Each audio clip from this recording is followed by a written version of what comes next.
Oui, donc quand on est un petit peu pas aussi bon que les concurrents au niveau du prix, quand on met les attestations d'avis avec les différents avis des derniers chantiers, les clients nous disent souvent « Ah ben, on a vu que tous vos clients étaient satisfaits de votre prestation, donc ben, même si vous êtes un peu plus cher, on a décidé de faire affaire avec vous. » Souvent, grâce aux différents avis qu'on a, on arrive à faire sauter le petit verrou, le petit obstacle du prix pour que les gens nous fassent confiance. Quand on fait un devis, on fait un petit dossier avec le devis, les différents produits qu'on va proposer, et puis l'attestation avec les derniers avis des clients, bien en évidence juste après le devis, juste après le prix.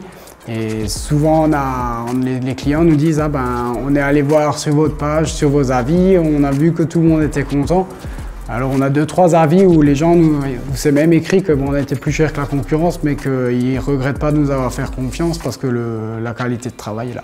Pour savoir combien de clients ça nous a ramené en chiffre d'affaires, en pourcentage, on peut dire que des clients directs plus que pro, ça nous a ramené à peu près 20% de chiffre d'affaires en plus, et que dans le reste du chiffre d'affaires, on a 20% qui ont été confortés par les avis plus que pro. Alors, ouais, financièrement, c'est un petit coup. Je pense qu'au bout de quelques années, il est amorti parce qu'on ne perd plus autant de temps à expliquer, à essayer de se vendre. Entre parenthèses, les avis, ils parlent pour nous et puis c'est le plus important. Et ça nous permet en plus d'avoir une notoriété un peu plus loin et d'avoir surtout une bonne visibilité sur Google, sur Internet et tout ce qui est nouveaux moyens de communication.